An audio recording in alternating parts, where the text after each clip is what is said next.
Hi hello everyone, welcome to our channel think brief. ఇవాళ video వచ్చేసి diploma or BTech backlogs ఎలా clear చేయాలి. నేను కొన్ని బేసిక్ టిప్స్ చెప్తాను. ఫస్ట్ టిప్, నార్మల్గా ఎవరైతే బిలో యావరేజ్ స్టూడెంట్స్ మేము జస్ట్ పాస్ అవ్వాలి అనుకునే వాళ్ళు త్రీ చాప్టర్స్ చదవండి. ఎవరైతే పాస్ వద్దు మాకు 85% రావాలి అనుకునే వాళ్ళు 4 చాప్టర్స్ చదవండి. 3 చాప్టర్స్లో కూడా మీరు ఏం క్వశ్చన్ లీవ్ చేయకుండా ఫస్ట్ ఏ క్వశ్చన్స్కి అయితే ఎక్కువ వెయిటేజ్ ఉందో అది చూసుకొని ఎక్కువ వెయిటేజ్ ఉన్న క్వశ్చన్స్ ఎక్కువ కాన్సంట్రేట్ చేయండి పర్ఫెక్ట్గా. రిమైనింగ్ క్వశ్చన్స్కి నార్మల్గా కవర్ చేయండి. అండ్ 4 చాప్టర్స్ అనుకునే వాళ్ళు మీకు పక్కా 4 చాప్టర్స్ పర్ఫెక్ట్ చదివితే మీరు ఈజీగా 85 to 80 స్కోర్ చేయొచ్చు.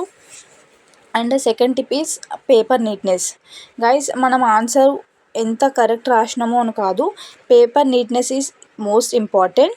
ఎందుకు అంటే నేను ఒక బేసిక్ ఎగ్జాంపుల్ చెప్తా. బీటెక్లోనే మా ఫ్రెండ్ ఉంటుండే ఒకడు. సో అతను ఏం చేశాడంటే మిడ్ ఎగ్జామ్, అది నార్మల్ మిడ్ ఎగ్జామ్ 23 మార్క్స్కి 23 మార్క్స్ పర్ఫెక్ట్ రాశాడు. బట్ రైటింగ్ అనేది మొత్తం వరస్ట్. ఎంత వరస్ట్ అంటే వరస్ట్ కేసులో రైటింగ్ రాసిండు. సార్ ఏం చేసినంటే 23 మార్క్స్కి జస్ట్ 6 మార్క్స్ వేసి మిడ్ పేపర్ ఇచ్చాడు. అప్పుడు ఆయన షాక్ అయ్యాడు. ఎందుకు అంటే నేను ఇంత పర్ఫెక్ట్ రాసే 6 మార్క్స్ వచ్చాయి అంటే రైటింగ్ చూసి జస్ట్ 23కి 6, ఆన్సర్ ఏం చదవలేదు, ఆన్సర్ ఏం చూడలేదు, 23 మార్క్స్కి 6 మార్క్స్ ఇచ్చేసి పేపర్ ఇచ్చేశాడు. తర్వాత ఆయన క్లెవర్ స్టూడెంట్. తర్వాత మేము పేపర్ చూసి ఏంటి 6 వేసాడని చూస్తే అప్పుడు మళ్ళీ సార్ దగ్గరికి వెళ్తే చేంజ్ చేసి 23 వేసాడు. సో అలా మన పేపర్ నీట్నెస్, మీరు పేపర్కి లైన్స్ కానీ హెడ్డింగ్స్ కానీ blue pen black pen use చేయండి. హెడ్డింగ్స్ ఆన్సర్స్ ఏమో పాయింట్ వైజ్ రాయండి. పాయింట్ వైజ్ రాస్తే చూడడానికి కూడా కొంచెం నీట్గా ఉంటుంది. And don't leave a single question. చాలా వరకు రాని క్వశ్చన్స్ అందరూ వదిలేసి వస్తారు.